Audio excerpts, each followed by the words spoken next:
Lugares Comuns, com cientista PhD e podcaster Altair de Souza. Altair, chegamos à sua 7ª participação aqui no Lugares Comuns e já passamos por temas relevantes como masculinidades e gestação, depressão e ansiedade, agressividade, autorreflexão, as diferenças e semelhanças entre os cérebros masculinos e femininos e no último episódio desmitificamos coisas de meninos e meninas.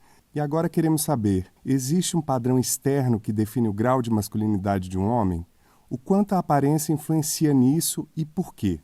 Muito bem. Pensando em masculinidade, assim, quando você pensa pela causa material, né, biológica da masculinidade, a gente sempre entra em características físicas ligadas aos hormônios. Tá? Então, falando num primeiro nível mais biológico,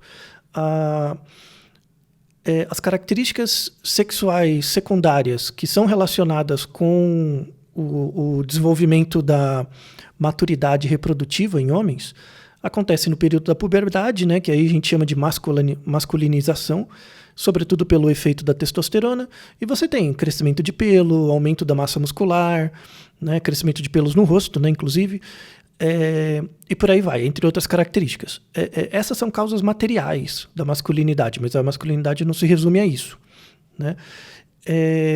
Tanto é que você tem, assim, quando você pensa em barba, por exemplo, a barba não é um atributo cultural, na verdade ela é um atributo biológico que foi cooptado pela cultura por conta da sua associação com o masculino, né? Então, a gente vê a existência de barba em outras espécies, por exemplo, né? Chimpanzé tem, orangotango, por aí vai, né? Então, tem um papel ligado não à masculinidade, mas à dominância, né? Aquela característica da dominância. Então, quando eu tenho muita barba, eu comunico para o grupo, né? Pensando em chimpanzés, por exemplo, eu comunico para o grupo que eu tenho muita testosterona, tá? Só uma curiosidade, esse é um comportamento que acontece, por exemplo, em elefante. Elefante não tem barba, obviamente, mas quando ele está com um nível de testosterona muito alto, a orelha dele, que é muito grande, ela fica úmida. Tem um certo tipo de líquido que sai pela orelha, né? E parece que a orelha está suada. Então, isso é meio que uma forma de mostrar para o grupo que aquele macho está agressivo, né? Ou ele está numa postura mais dominante. A barba tem um efeito parecido, né, na gente, pelo menos nas comunidades anteriores, mais antigas, né, humanas. Para além dessas características biológicas, assim, que são só biológicas, né, a rigor, a cultura consegue modular muito bem isso. Então, é muito diferente você ver uma barba enorme, por exemplo, aquela figura de uma pessoa bem velha e uma barba bem grande, com alguém que tem uma barba arrumada, assim, né, bem aparada e tal. Então, não é a presença de barba que é ligado necessariamente à masculinidade, mas tem graus disso, né? Sei lá, pega a figura do lenhador, depois pega a figura sei lá, de um homem charmoso, alguma coisa assim, né, ligado à moda e tal. São maneiras diferentes de expressar a masculinidade. A ideia aqui é você pensar a masculinidade como uma gradação, né? Como uma gradação. A aparência, né, que a pessoa mostra, antes de tudo, o grau do cuidado que a pessoa teve na manutenção da sua aparência, né? Então, quanto menos você observa a sua própria aparência, mais perto da causa material biológica você está.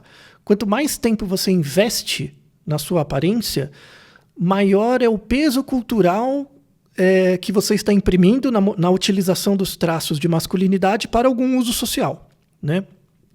Então, assim, eu não acredito que a masculinidade é algo que deva sumir, muito pelo contrário, é algo que tem que ser valorizada, mas como um espectro, como diferentes modelos de masculinidade a partir dos traços básicos podem ser utilizados gerando resultados diferentes, né?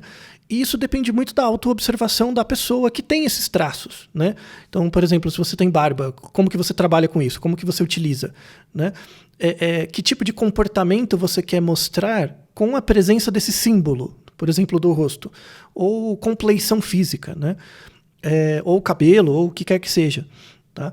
Então, assim, a masculinidade ela tem uma característica biológica ligada a traços físicos, mas ela também tem uma característica comportamental ligada ao quanto você investe nesses traços físicos, né, para mostrar para um outro, né? Então, para fechar essa resposta, a aparência influencia na masculinidade, mas lembre que é sempre uma gradação, né? Então você pode ter uma aparência totalmente masculina, com todos os estereótipos, né? Mas transmitir uma mensagem de muito cuidado, de muito carinho e tal, pela maneira como você cuida de você mesmo. Então, quanto mais carinho você tem com os seus displays de masculinidade, maior o carinho que você apresenta e, pelo menos, faz os outros pensarem que você tem com os outros, né, com as outras pessoas. Tá? Então, creio que é isso. Muito obrigado.